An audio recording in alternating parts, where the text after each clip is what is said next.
kebetulan saya berusaha di nikel, maka saya agak lebih mudah menceritakannya mengenai nikel.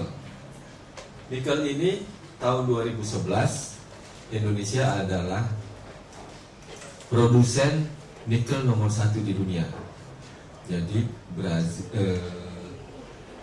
Rusia sudah di bawah kita. Rusia bertahun-tahun adalah nomor 1 di dunia. Kemudian yang kedua adalah Kanada. Kemudian Australia. Biasanya 3 besar ini. Indonesia jauh di bawahnya. Tiba-tiba 2010 Indonesia di atas. Tiba-tiba 2011 Indonesia nomor 1 dari segi nikel. Jadi ini adalah data yang diterbitkan satu badan Nickel Institute di dunia, badan kumpulan negara-negara yang mengurus masalah nikel.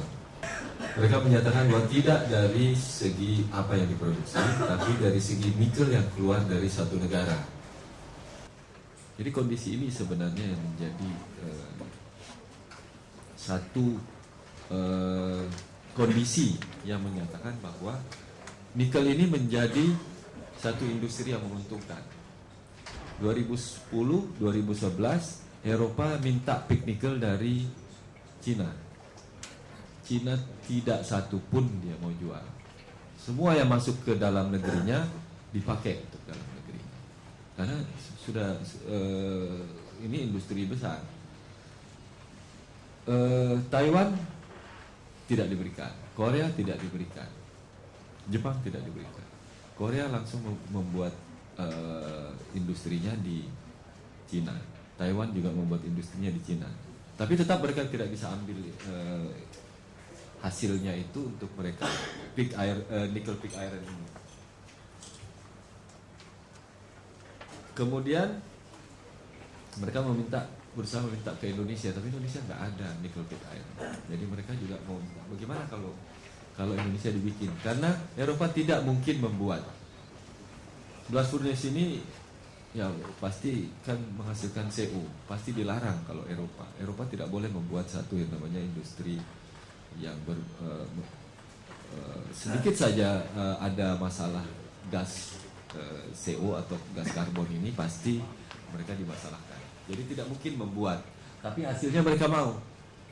Jadi Indonesia sangat dikejar untuk membuat ini. 2010 kejadian lagi di Cina, tidak boleh membuat atau menjalankan blast furnace yang kecil di bawah 200 waktu itu. Kemudian 2011 di bawah 300 sudah tidak boleh. Jadi pada saat ini ada 300 blast furnace yang ditutup. Itu satu industri yang besar, pembiayaan yang besar ditutup dalam waktu 3 bulan.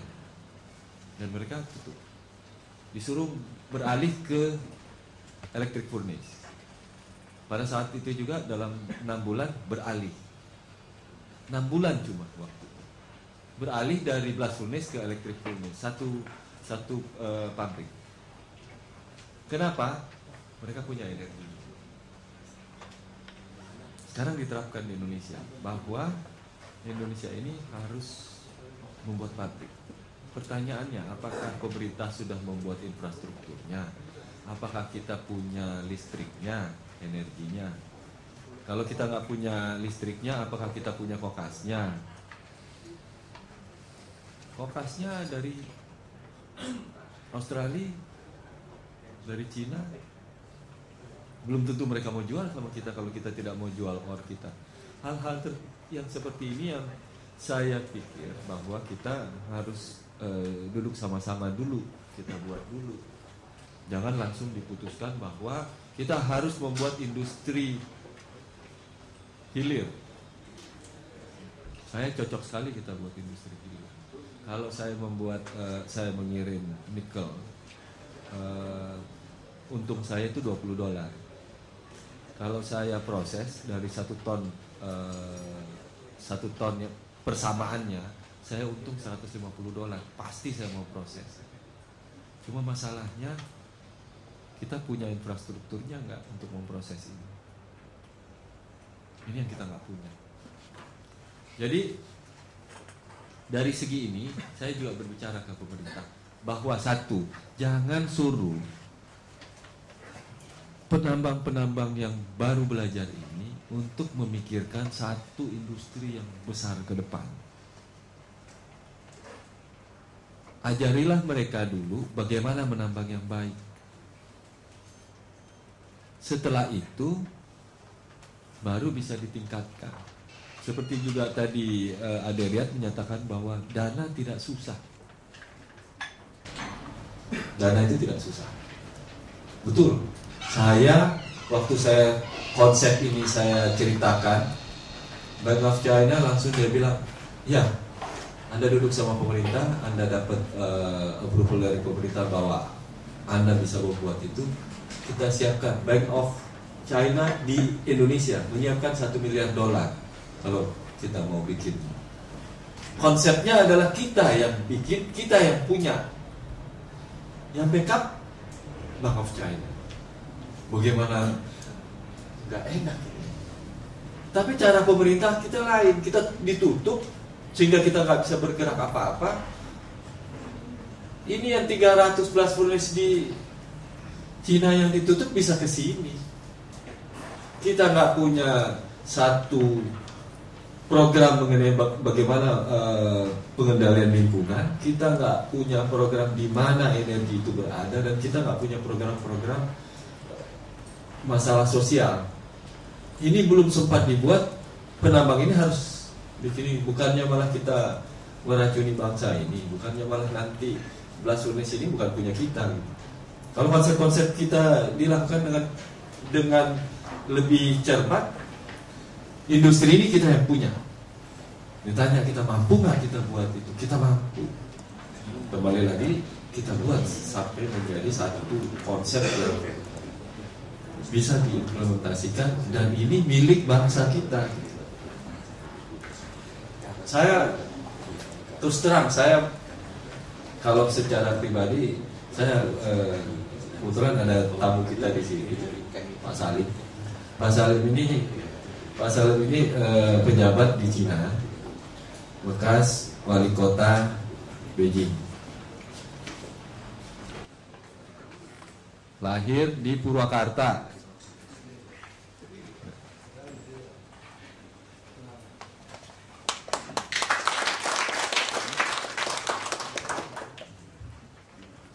Ternyata lahir Purwakarta dan besar Purwakarta, sekolah di Cina, kemudian menjadi di sana, akhirnya menjadi pejabat.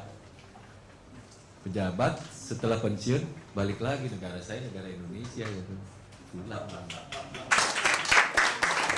Tapi pulangnya di sini membawa teknologi, membawa dana. Inilah yang bilang, kenapa takut? Dana bisa dicari, sama kok. Bank pendana itu nggak ngelihat apa-apa, ngelihat potensi. Jadi prinsip kita ini adalah jangan disatukan penambang yang masih belajar dengan industri pengolahan. Saya mengusulkan kita semua duduk, kita semua bikin roadmap-nya, kita jadikan dana, teknologi, ada semua. Yang penting jangan ditutup. Intinya adalah kita mampu, berikanlah kesempatan. Terima kasih. Assalamualaikum warahmatullahi wabarakatuh.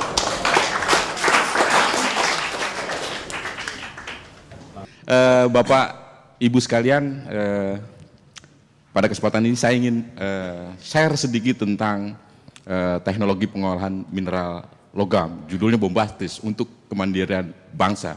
Mengapa tidak, begitu kan ya?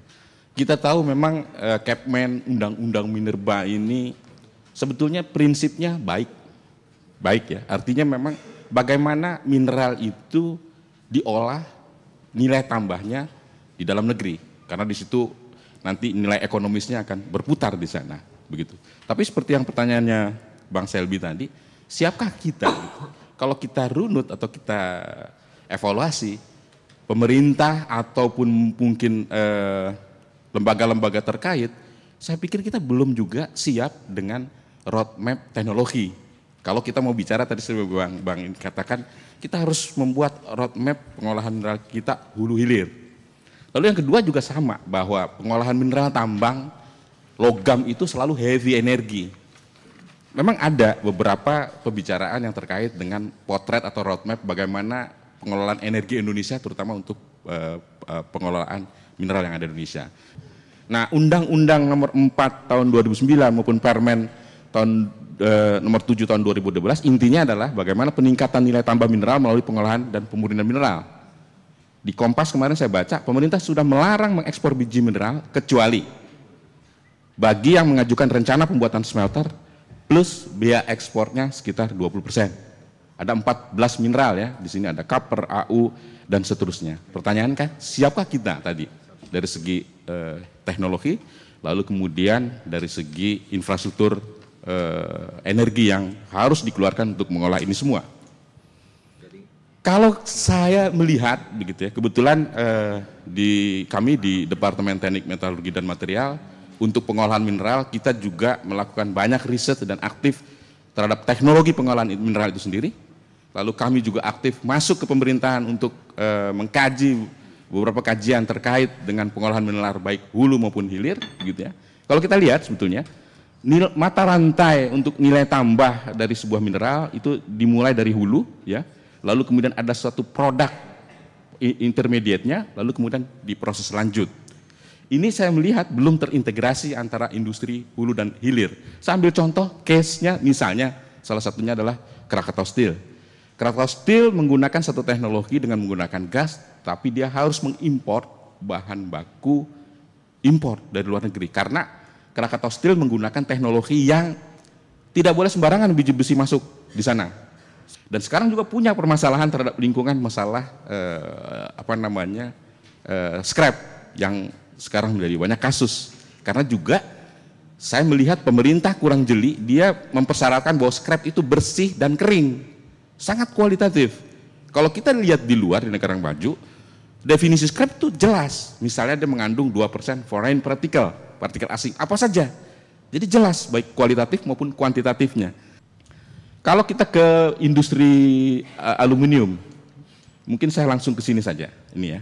Tadi saya katakan bahwa di hilir ada kebutuhan 750.000 ton saat ini, gitu ya, dengan 4 sektor, itu otomotif, electricity, lalu kemudian untuk structure bangunan, lalu satu lagi untuk alat rumah tangga. Inalum sekarang cuma 250.000 ton. Itu pun diambil Jepang 150.000 ton dan kita hanya kebagian 100.000 ton.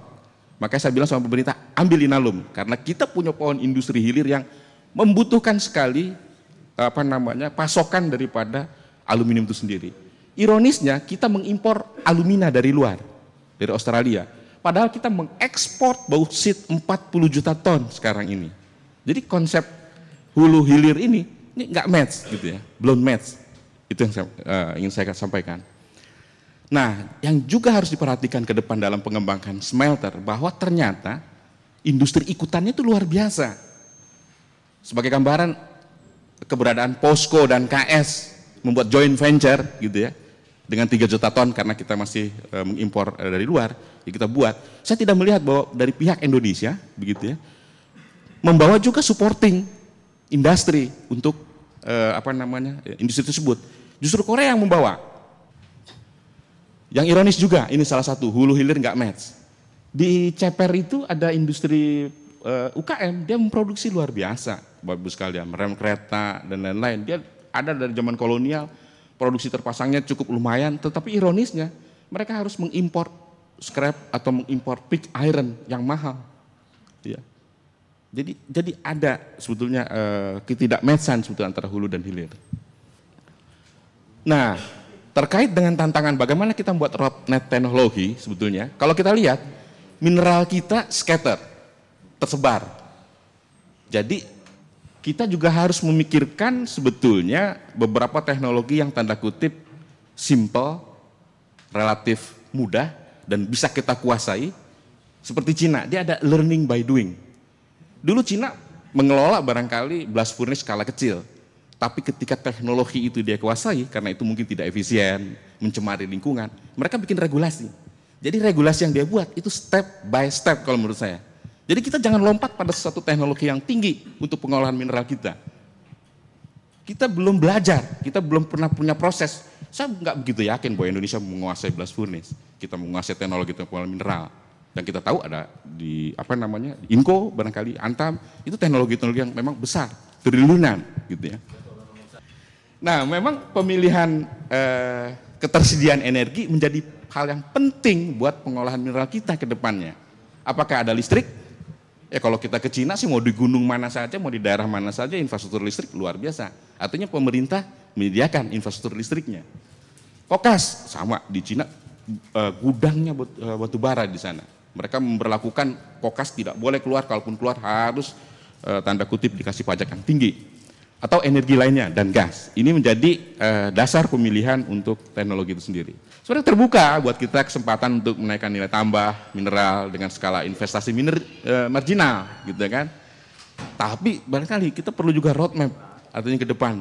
Pemerintah juga harus ada keberpihakan untuk juga Center of Excellence itu didorong untuk bisa mengambil atau teknologi tersebut, begitu ya. Karena potensi-potensi ini yang saya sebutkan. Kami di Departemen Teknik Metalurgi dan Material, begitu ya, juga banyak mengembangkan riset dasar maupun terapan terhadap pengolahan mineral, baik itu biji besi, pasir besi nikel, galena, timah dan ikutannya, dan lain-lain. Nah tadi kalau kita lihat, kalau kita ambil jalur blast furnace itu kita memerlukan kokas. Kokas di Indonesia tidak ada karena kokas dibuat dari batu bara yang coking coal. Tapi kami mengkaji ada kemungkinan kita menggunakan batu bara biasa, kita buat briket semi kokas. Saya sudah coba di CPR, bisa mensubstitusi penggunaan kokas. Artinya kita bisa mensubstitusi energi yang diimpor dengan bahan baku yang bisa dikembangkan dari Indonesia. Ya. Jadi sebagai penutup bahwa potensi pengembangan industri pengolahan mineral logam sangat besar. Ada ketersediaan bahan baku, ada potensi pasar kita, ada potensi hilirisasi yang tadi saya jelaskan itu luar biasa.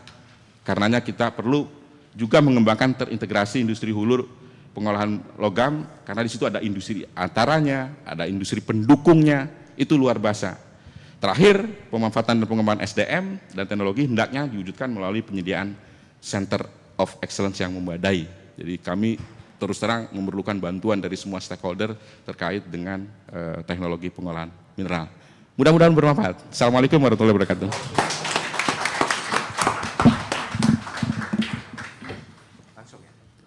Saya diundang sama Pak Agus, terus ya saya bilang saya juga cerita sama Pak Agus, ya, ada kegalauan juga di dalam diri saya. Apakah benar nih bisa nih kita bikin industri metalurgi ya? Kalau saya sih, kalau banyak ngomong tambang, saya industri metalurgi justru yang saya iniin. Industri metalurgi karena kenapa? Apakah manajemen energi di Indonesia itu udah ada nggak gitu? Udah bener nggak gitu? Dan nggak nyambung lagi. Kita tadi Pak Selvi udah cerita ya, butuh energi yang besar sekali loh untuk mengolah logam itu mungkin di ekstraktifnya gitu. Nanti udah di midstreamnya, di downstreamnya tadi Pak Bambang udah lihat. Itu butuh energi yang besar sekali. Jadi kenapa manajemen energi? Jadi kemajuan suatu bangsa itu kita bisa lihat daripada gimana tadi ada Mas Sobrun ya yang bicara kecerdasan dia dalam manage energi. Pasti negara yang maju itu cerdas. Nanti saya akan banyak ada dari Jepang. Kenapa? Jepang itu termasuk paling cerdas gitu. Makanya di dalam jurnal-jurnal, dalam tulisan-tulisan dia selalu jadi acuan gitu. Jadi Jepang itu satu, yang lain 2 kali lipat, 5 kali lipat gitu. Selalu acuannya Jepang. Dan saya pernah melihat industri metalurgi Jepang sangat-sangat efisien sekali, sangat bersih sekali gitu ya. Jauh deh sama kita lihat di sini gitu. Dan waktu harga energi itu besar tinggi, tahun sudah mulai ada spike pertama ya, $70 kalau nggak salah. Itu di sana backlognya produksi tinggi gitu. Saya tanya sama mereka, ya mereka bilang ya karena kita efisiensi energi kita terapin gitu. Negaranya itu bisa nyedot energi, dia cerdas dalam mengolah energi, itu menjadikan pabrik yang sangat efisien, dia tarik bahan baku dan segala macam ke situ. Gitu. Jadi bagi Indonesia itu akan sangat penting sekali gitu. Kementerian Energi dan Sumber Daya Mineral gitu. Harusnya nyambung dong ya, gitu ya. Jadi bicara sumber daya mineral, pengolahannya, energi mana dong? Itu di satu kementerian gitu. Itu mestinya harus ada yang mempertanyakan itu gitu. Dan Bang Sebi pernah dia nyebutin bahwa satu ini butuh sekian. Ada di media itu, waktu itu disebutin. Cuma tanggapan pemerintah, kayaknya ada, ya sekarang lagi ada dosa-dosa nih, mesti dihalangi dulu nih, jangan sampai orang berbuat dosa lagi gitu ya, dipilih yang mana yang baik, yang mana yang enggak gitu. Seperti itu fokusnya utama gitu. Tapi saya rasa dengan manajemen energi ini dibutuhkan sekali gitu untuk kembangin industri metalurgi di Indonesia. Jadi dari sisi manajemen energi ini penting gitu, karena contoh blast furnace saja mungkin setengahnya 50% ya, 60% itu dari cost structure adalah di energi. 60%. Tapi apakah perusahaan di Indonesia ini sekarang ini punya yang namanya manajer energi? Nggak ada. Nah ini beberapa negara ya, kalau dilihat ukurannya adalah intensitas energi. Seberapa efisien kita memproduksi, ini kalau ukuran negara, berapa 1 juta dolar GDP itu butuh energi berapa. Gitu. Kalau ukuran mikronya 1 metric ton produksi, ya itu bisa membutuhkan energi berapa. Gitu. Ini ukuran beberapa negara ya, secara negara. Gitu. Kan yang menarik ini aja nih. Ini Indonesia nih dibanding berbagai negara lain. Ini data tahun 2004. Tahun 2006 ini jadi 589. Jadi kita menghasilkan 1 juta dolar GDP itu 5 kalinya Jepang butuh energinya. 5 kali. Nah ini menyangkut daya saing. Maka saya risau juga nih, ini sekarang kita mau bikin berbagai industri metalurgi. Daya saingnya kita harus milikin. 70% itu adalah energi dalam cost structure-nya. Siapa yang smart gitu ya dalam mengelola energi itu, dia yang akan bisa menang untuk selanjutnya. Dia menjadi competitive advantage dia gitu. Nah, yang tenaga air hidro ini kita banyak gitu ya. Nah, cuma tenaga air ini di lokasi-lokasi tertentu aja yang bagus. Kalau di luar Jawa bagus lah gitu. Cuma kalau di Jawa gitu ya, itu banyak sedimentasi, banyak problem gitu. Isu dengan penebangan dan lain sebagainya. Nah, yang saya mau garis bawahi adalah sebenarnya yang belum digunain adalah panas bumi. Nah, sekarang kalau seandainya nih ada yang tergerak investor giniin panas bumi di sini nih, gitu ya, kan bagus. Di Filipina, ini ada ini sedikitnya nih, sayang Pak Chandra udah ini. Di Filipina itu maju panas buminya, dia resourcesnya setengah dari kita. Tapi yang sudah dikembangkan 2 kali lipat kita. Bahkan dia dalam 5 tahun ini, waktu saya ikut presentasinya, dia akan diperluas sampai 5.000 megawatt. Kenapa bisa? Karena mereka berikan insentif, banyak insentif kepada pengembang. 1. Kedua, di sana sudah namanya open access. Transmission distributionnya itu sudah bisa dipakai sama orang lain. Jadi nggak kayak PLN sekarang, nggak bisa pakai. Undang-undang nomor 30 nggak memungkinkan gitu. Jadi mau bikin green energy, ini Prof Bambang ya di Indonesia, di sini atau di sini nih ada potensi, mudah. Saya sepakat tadi yang bilang siapa tadi, Ade, bahwa duit itu datang, benar akan datang, tapi harus jelas gitu. Aturan mainnya harus jelas. Kalau yang sekarang nih, sekarang saya di ini ya, PLN bikin PPA-nya, aduh, Mas Sanusi nggak jadi PPA-nya. Entah kenapa nih kayak bicara sama Pak Jarman nih, senior kita. Lama benar. Sekarang kalau langsung ke industri yang saya cerita tadi seperti pola Filipina, enak dong. B2B ya enggak ya? Asik kalau udah open access-nya itu terjadi. Kita bikin pabrik di mana udah, nanti siapa nih? Waduh, Pak Widi pengembang geothermal di daerah Ungaran nih. Saya bikin di ini. Nah, Mas Widi 25 megawatt saya beli gitu. Nah, hitung-hitungan tinggal sama PLN nih. Gitu. Jadi kalau ada salah satu revolusi, atau perubahan yang besar lagi adalah perubahan di sini. Jadi harusnya ngikut. Jadi proposisi saya hari ini adalah selain tadi industri metalurgi ini akan ada suatu perubahan yang besar gitu, energinya harus ngikutin. Nah ini sebenarnya berbagai potensi ini ada, dan sebenarnya beberapa pengusaha emang kita kipas-kipasin di panas bumi itu mau kok bersedia gitu, dan perusahaan asing ini udah mau, banyak yang bersedia gitu. Dan mereka memang perusahaan-perusahaan yang solid, bukannya sembarangan juga gitu ya, memang mereka serius kembangin. Nah, dan menuju ketahanan energi nasional itu adalah demand side management.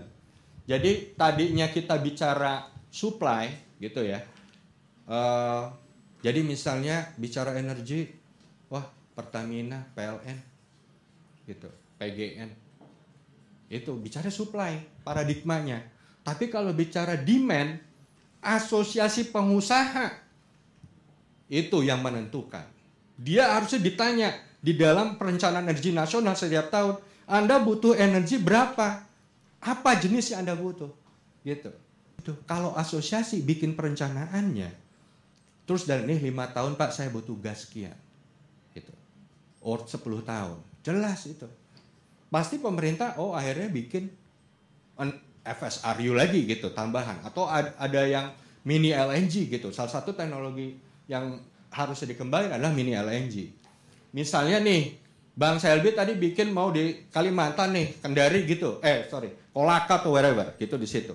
Itu kita bisa bawa ya dari, kalau yang tahu daerah Kalimantan Papua itu Salawati. Jadi ada yang nanggung-nanggung lapangan gitu. Atau ada flare-flare gitu. Itu kita bisa manfaatin, kita bawa. Sebagai mini LNG ya, bukan CNG ya. Mini LNG ke pabrik kita. Manfaatin itu. That's management energy gitu. Jadi Dirjen Migas sama Dirjen Minerba mestinya ketemu nih. Dirjen Migas nanya mesti butuh energi berapa nih Anda mau kembangin gitu loh. Saya kira itu aja. Yang lain cuma kita sekarang harus be smart. Dulu kita ekspor LNG senang gitu ya. Sekarang kita nggak bisa gitu aja. Makasih. Wassalamualaikum warahmatullahi wabarakatuh. Waalaikumsalam.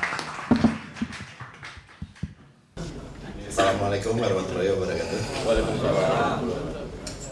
Pertama-tama mungkin mengomentari Bang Agus tadi ya, pertama ya. Memang yang penting kan di sini kan persatuan ya. Untuk mencapai sesuatu yang besar kita membutuhkan kerjasama dari semua stakeholder ya, semua pihak, agar apa yang dicita-citakan itu bisa terwujud. Memang kuncinya pertama adalah persatuan. Kalau kita bertengkar terus akhirnya kita hancur sendiri. Nah, ini yang jelas mudah-mudahan nih UI bisa melopori terwujudnya persatuan di negara kita ini. Kemudian yang kedua saya mengucapkan selamat ya kepada Pak Bambang yang telah melengkapi laboratorium metalurgi sehingga menjadi, saya pikir cukup sangat lengkap mungkin ya. Terbaik mungkin di tanah air ya. Makanya anak saya sama segini sini, Bapak. Baru ya, siap. Oke, jadi perlu kita ingat bahwa industri metalurgi ini memegang peranan yang sangat penting di kemajuan suatu negara. Negara-negara maju berkembang karena industri metalurginya sangat maju. Kita lihat Jerman, Jepang, kemudian negara berkembang yang menjadi negara maju seperti Cina, Korea, dan India, semuanya maju industri metalurginya. Nah, mudah-mudahan ini Departemen Metalurgi dan Material